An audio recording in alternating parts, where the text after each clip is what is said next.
যখন চায়ের মূল্য বৃদ্ধি পাবে তখন রেশিও অনুযায়ী শ্রমিকদের মজুরি বৃদ্ধি পাবে বলে মন্তব্য করেছেন শ্রম ও কর্মসংস্থান মন্ত্রণালয়ের উপদেষ্টা ডক্টর এম সাখাওয়াত হোসেন।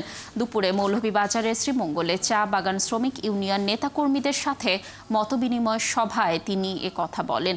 এ সময় চা শ্রমিকরা তাদের মজুরি, চিকিৎসা, বিশুদ্ধ পানি ও স্যানিটেশন সমস্যার কথা উপদেষ্টার কাছে তুলে ধরেন। তিনি বলেন, শিগগিরই চা বাগানগুলোতে ওয়াশরুম ব্যবস্থা চালু করতে হবে। এ ব্যাপারে বাগান কর্তৃপক্ষ বাধা দিলে আইনি ব্যবস্থা নেওয়া হবে বলেও জানান তিনি।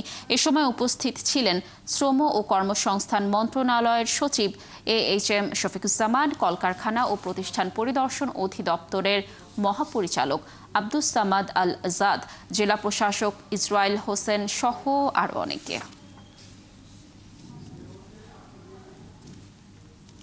চায়ের দামের কালকে যেটা শুনলাম তারা যে অকশন রেট নির্ধারিত আছে সেই অকশন রেটেরও উপরে হচ্ছে প্রোডাকশন রেট।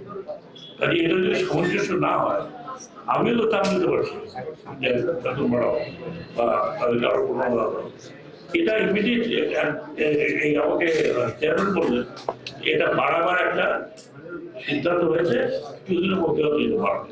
তখন যখন বাড়বে তখন আমরা তাদেরকে মালিকদের বলতে পারবো এত পার্সেন্ট বেড়েছে।